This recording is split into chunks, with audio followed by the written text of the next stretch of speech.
From Waste to Worth, Circular Economy Practices for NGOs and Youth. Chapter 1. Understanding Circular Economy. What's the circular economy? In our current so-called linear economy system, we are following a take-make-dispose model. This means that raw materials are extracted, transformed into products, and eventually discarded as waste. This system continually increases the demand for scarce natural resources, which leads to significant environmental challenges, in particular climate change, but also the decrease of biodiversity through toxic materials, which then also circle back to us humans by harming our health. This book should be an introduction to an alternative model to the linear economy, the circular economy. So what is the circular economy CE about? The CE is a system designed to keep resources in use for as long as possible while maintaining their highest value. Instead of discarding materials after a single use, this approach ensures that products are repaired, redesigned, and recycled so they can be used repeatedly. World Economic Forum, WEF. By doing so, it allows for a more efficient use of materials, even after a product, service, or investment has reached the end of its initial life cycle. UNEP 2023. The CE seeks to address this issue by minimizing waste and reducing the use of raw materials. Products are kept in circulation for as long as possible, which helps decrease carbon emissions and environmental impact, WEF.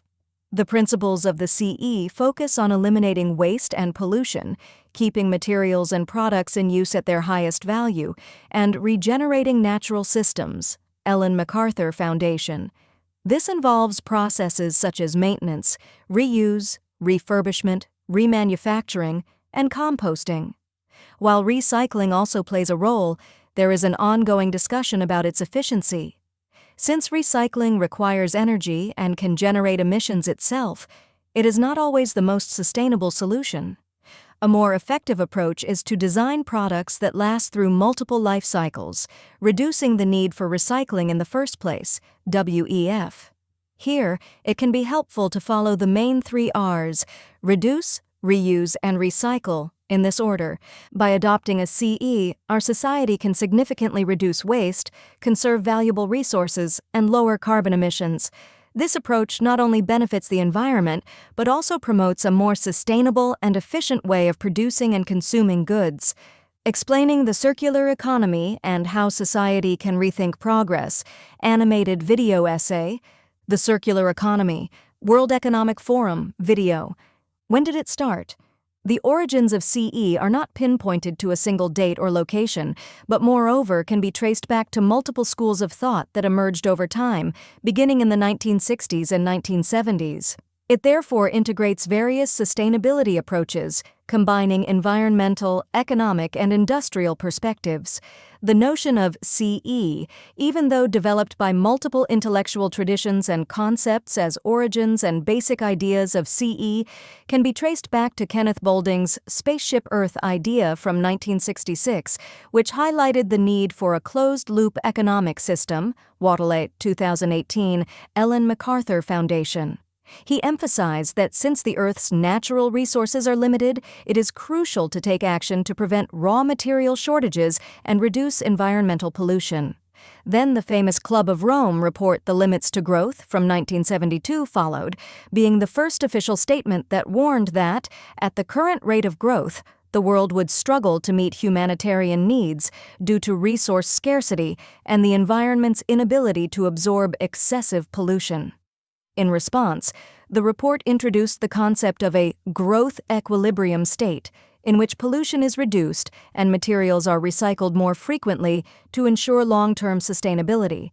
The actual term circular economy was first mentioned by the environmental economists Pierce and Turner in their work Economics of Natural Resources and Environment in 1990, where they asked for a system transformation into a circular one by considering waste as a source of more resources. Even though the term of CE was born this way, it has of course been influenced by many other disciplines, concepts, and thoughts. Andrade, C., Salos, S., Mizzi, N. 2021. That is to say, that Peirce and Turner already developed ideas around CE without using the term in the 1970s.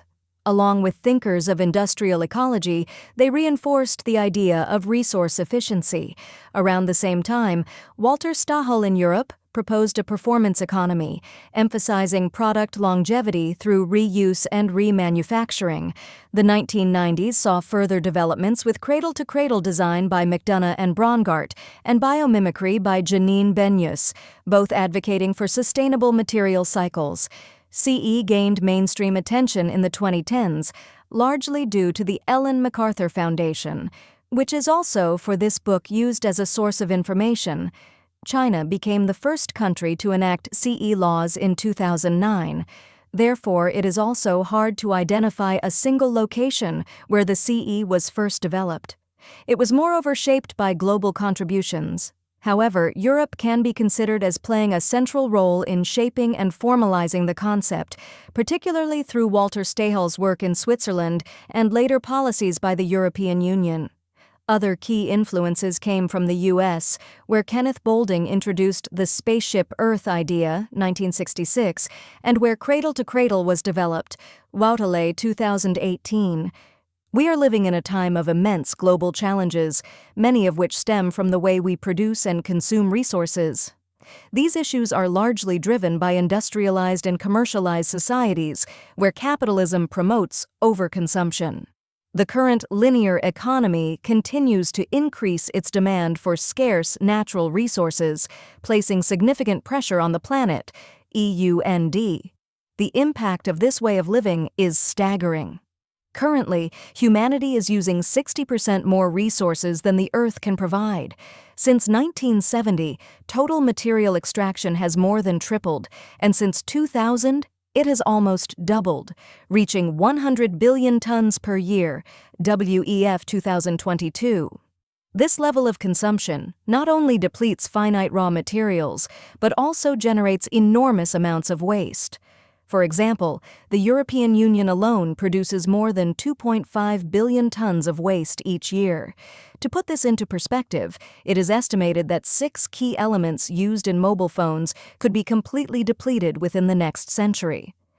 On a larger scale, scientists warn that humanity has already breached 5 out of 9 planetary boundaries, which measure the Earth's environmental stability. If this trend continues, it could lead to the collapse of the planet's life support systems, which are already under extreme stress. In response to this crisis, the United Nations Environment Program, UNEP 2023, emphasizes the urgent need to limit greenhouse gas emissions, reverse ecosystem degradation, and develop sustainable infrastructure to achieve global development and social equity goals. In this context, transitioning from a linear to a circular economy becomes essential. Experts widely agree that adopting a circular system could reduce global material extraction by 1/3 and unlock $4.5 trillion in economic value by 2030, WEF 2022. Beyond addressing climate change, the circular economy also tackles biodiversity loss, waste, and pollution by decoupling economic growth from resource consumption. Ellen MacArthur Foundation, no date. The European Union recognizes the circular economy as not only an ecological necessity, but also an economic opportunity.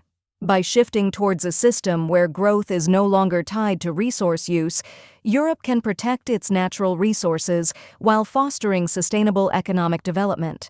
This transition is expected to create new business opportunities, generate local quality jobs, reduce pollution, and strengthen supply chains, ultimately helping the EU move toward becoming the first climate-neutral continent, EUND. The evidence is clear. Shifting to a circular economy is not just a choice, but a necessity for a sustainable and prosperous future. What are the differences between its first steps and nowadays? Over time, the focus of the circular economy has shifted significantly. In its early stages, particularly in the 1970s, the main goal was to raise awareness about the problems caused by excessive resource consumption. This became especially evident with the publication of the already mentioned famous Club of Rome's report, The Limits to Growth from 1972, which highlighted the dangers of uncontrolled economic expansion and the strain it placed on natural resources. At that time, discussions around sustainability were mostly centered on acknowledging the issue rather than taking concrete action to address it. Today, however, the emphasis has shifted from simply recognizing the problem to actively implementing solutions that support the transition from a linear economy to a circular one. Over the years, this shift has gained significant momentum, with policies and initiatives being introduced at both national and international levels. One major example at the international level is the European Union, which first adopted a Circular Economy Action Plan in 2015, U-Cycle 2024. Building on this foundation, the European Commission introduced a new and more ambitious Circular Economy Action Plan in March 2020, aiming to accelerate the move toward sustainable production and consumption, EUND. At the national level, China has taken a leading role in integrating circular economy principles into its policies. It was the first country to formally incorporate circular economy strategies into national regulations, recognizing the urgent need for greater resource efficiency. Apart from political and public institutions, businesses worldwide have begun embracing circular practices by designing products for durability and recyclability, and shifting towards models that sell performance instead of physical products. Thibault 2018. Nevertheless, and despite all of these efforts, we have to face a reality that doesn't seem to be so promising. As global resource consumption continues to rise, primarily due to the increasing extraction of raw materials, UN 2020. To put this into perspective, the use of natural resources has more than tripled since 1970 and still continues to grow. One key factor behind this trend is the significant increase in global population, which has grown from around 2.5 billion in 1950 to 8.2 billion in 2024. This number is expected to continue rising for another 50 to 60 years, with projections from the UN Population Division estimating a peak of approximately 10.3 billion in the mid-2080s, before slightly declining to 10.2 billion by the end of the century. UN, Department of Economic and Social Affairs, Population Division 2024. While it is important to realize these numbers and shifts in world population, it is even more crucial to recognize that the increasing extraction of raw materials is not solely driven by global population growth. Instead, attention must be drawn to the unequal use of natural resources and the associated benefits and environmental impacts, which are unevenly distributed across countries and regions, IRP 2019. Unsurprisingly, industrialized nations, often referred to as the Global North, are the primary drivers of this trend and the ones reaping its economic rewards. In contrast, regions like Africa contribute minimally to per capita consumption-related environmental impacts. However, as the data illustrates, some regions that historically had a low environmental footprint are now experiencing a rise in their impact. Simultaneously, the amount of secondary materials, resources that are recovered and reused, has decreased over the past 5 years, according to the Circularity Gap Report published in February 2023, WEF 2022. This inefficient use of natural resources will continue to create unsustainable pressures on the environment.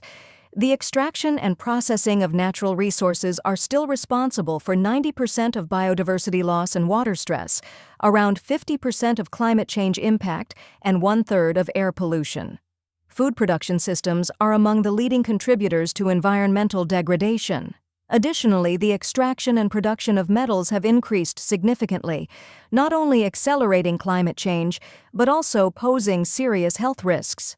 The global iron and steel production chain, along with aluminum, has a particularly high climate impact, whereas metals like copper and precious metals raise greater concerns regarding toxicity and environmental hazards rather than direct climate effects. Furthermore, the extraction, processing, distribution, and use of resources such as coal, oil, and natural gas, whether for energy production, plastics, pharmaceuticals, or other products, play a major role in environmental pollution, particularly air pollution. While fossil fuels have improved access to affordable energy, their continued reliance comes with environmental and health trade-offs. Transitioning away from them is challenging, especially given the long lifespan and high costs of power plants, which, from an economic perspective, necessitates prolonged use to justify their investment.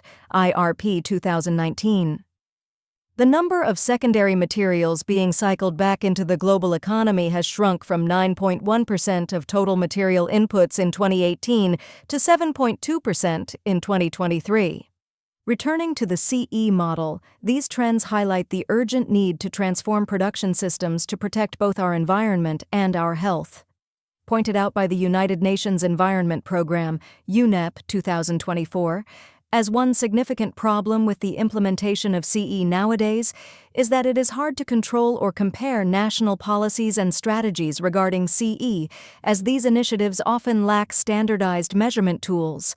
Many of the policies include monitoring indicators, but without harmonized methodologies, their effectiveness cannot be compared across countries. The UNEP therefore promotes internationally unified methodologies and indicator sets to measure circular economy progress and guide the transition more effectively. And they've realized such steps, for example with the Guidelines for Measuring Circular Economy in 2023, UNIX 2023. Importance of circular economy for youth, as it is one very important challenge for our present reality to shift from our predominantly linear economy towards a circular economy. It is essential that young people are prepared to contribute and lead this transition. As a report from the Erasmus Plus project Circular Economy, Sustainable Competences for Youth from 2020 points out, one important dimension of including young people is through education and awareness building. A second, equally important aspect is engaging youth through employment and entrepreneurship. The CE is expected to create around 2 million new jobs in Europe by 2030. This growth won't come only from entrepreneurs themselves, but is also supported by EU initiatives and funding programs that encourage young people to enter the green business and circular economy sectors. The third dimension is youth engagement and community initiatives, where it's all about practicing CE habits such as sustainable consumption, waste reduction, and recycling habits. The importance of youth in this topic is evenly acknowledged by international organizations. The UN, for example, held a global dialogue on the topic of CE in combination with a Youth Day in Japan from the 17th to the 19th of February 2025, UNEP 2025. This conference was meant to bring together stakeholders, policymakers, private sector leaders, academia, civil society, and in particular youth leaders to discuss CE. With including the youth, they set the goal to provide a platform for engagement, idea exchange, and solution co-creation. Therefore, engaging youth in the transition towards a CE is critical for fostering long-term sustainability, equipping them with future-proof skills, and driving innovative environmental solutions. Importance of NGOS for circular economy, and the other way around. To include young people into the systemic change in our economy, schools and universities are starting to include CE in their lessons, offering programs and courses to help young people understand why sustainability matters. Awareness campaigns also play a big role in encouraging students and communities to think differently about how they use and dispose of materials. However, education doesn't just happen in classrooms. Non-governmental organizations, NGOs, are key players in spreading awareness and helping people change their daily habits. Many NGOs run projects aimed at teaching young consumers about reducing waste, reusing materials, and making smarter choices when buying products. But their role goes beyond education. They also actively promote and practice circular economy principles. Some NGOs even organize hands-on activities that allow young people to participate in local projects such as repair cafes, clothing swaps, or recycling initiatives. These community-driven efforts may seem small, but they have a real impact at a local level, inspiring more people to get involved. One great example of an awareness campaign is the European Week for Waste Reduction, EWWR, which has been running since 2009. It calls itself the largest campaign in Europe focused on waste prevention. But who actually makes this campaign happen? While local and regional governments help support it, it is citizens, schools, businesses, and especially NGOs that organize events and activities to raise awareness about cutting down on waste and rethinking consumption habits. Celebrating 10 years of the European Week for Waste Reduction. Video. NGOs also have the advantage of working across borders. Many of them are part of international networks, which allows them to share ideas, exchange knowledge, and collaborate on bigger projects. By connecting people from different countries and backgrounds, these organizations help push for global change in the way we think about resources and consumption. This kind of international cooperation is essential for making the circular economy a reality and transforming the way the world approaches sustainability. IRP 2019.